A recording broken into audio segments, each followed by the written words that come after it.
राधे राधे, जय श्री कृष्णा। दोस्तों, आज के वीडियो में आपको बैसाख माह की कथा के अंतर्गत 10वां अध्याय सुनाने वाली हूँ। बैसाख माह के 10वें अध्याय की कथा इस प्रकार है। श्री शिव जी महाराज ने ब्रह्मचर्य व्रत धारण कर लिया। गंगा तट पर एक वृक्ष के नीचे तप करने लगे। दक्ष की पुत्री पतिव्रता सती ने राजा हिमालय के घर मेनका के गर्भ से पार्वती के रूप में जन्म ले लिया तथा वहीं पर उनका पालन पोषण होने लगा। इसी समय ताड़कासुर नाम का एक राक्षस उत्पन्न हुआ, जिसने महातप करके ब्रह्मा जी से यह वरदान पा लिया कि वह देवता, राक्षस, नाग व मनुष्य किसी से भी नहीं मरेगा, परंतु रुद्र भगवान के पुत्र से मेरी मृत्यु होगी। राक्षस ने सोचा कि जब शिव जी के स्त्री ही नहीं है तो पुत्र कहाँ से होगा, फिर मृत्यु ही कैसे हो सकेगी। इसी कारण कह दिया कि तथास्तु। ऐसा वर पाकर ताड़कासुर ने सबको दुख देना आरंभ कर दिया। देवताओं को अपना दास बना लिया और देवांगनाओं को दासी। इस प्रकार जब देवता अत्यंत दुखी हो गए तो वे ब्रह्मा जी के पास पहुँचे। ब्रह्मा जी ने उनके दुख को सुनकर कहा कि वर देते समय हमने इस राक्षस से कहा था कि उसकी मृत्यु और किसी उपाय से ना होगी। शिव जी की स्त्री सती ने दक्ष के यज्ञ में अपने प्राण त्याग दिए थे। अब उन्हीं सती जी ने पार्वती जी के रूप में हिमालय के घर में जन्म लिया है, परंतु भगवान शिव हिमालय के शिखर पर घोर तप कर रहे हैं। सो ऐसा उपाय करना चाहिए जिससे शिव जी का पार्वती जी के साथ विवाह हो जाए। तब सब देवताओं ने इंद्र सहित अमरावतीपुरी में जाकर गुरु बृहस्पति जी से सलाह ली और फिर इंद्र ने अपने कार्य की सिद्धि के लिए नारद तथा कामदेव को बुलाया और उनसे कहा कि वह हिमाचल के घर जाकर उनको समझाए कि पहले जन्म में दक्ष की पुत्री श्री शिव जी की पत्नी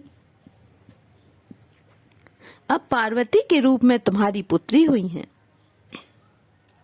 सती के वियोग में श्री महादेव जी तुम्हारे शिखर पर तप कर रहे हैं, इसलिए तुम अपनी कन्या का विवाह उनसे कर दो, जिससे वहां जाकर उनकी सेवा कर सके, वही उसके पति होंगे। इंद्र की आज्ञा पाकर नारद जी को जैसा समझाया था वैसा ही करने के लिए चले गए और फिर इंद्र ने कामदेव को बुलाया कि सब देवताओं के हित के लिए तुम बसंत ऋतु के सहित तपोवन में जाकर जहाँ शिव जी तपस्या कर रहे हैं जाओ और वहां पर बसंत का विस्तार करो।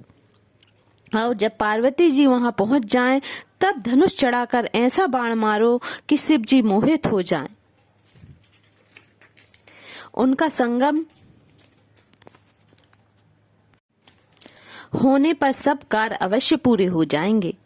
कामदेव ने ऐसी आज्ञा पाकर अपनी रति को साथ लेकर तपोवन में बसंत ऋतु का प्रसार किया और एक समय श्री महादेव जी के पास उनकी सेवा करने के लिए पार्वती जी बैठी हुई थीं कि तभी कामदेव ने पीछे की तरफ से वृक्ष की ओट में होकर शिव को बाण मारा तो शिव जी का मन चलायमान हो गया।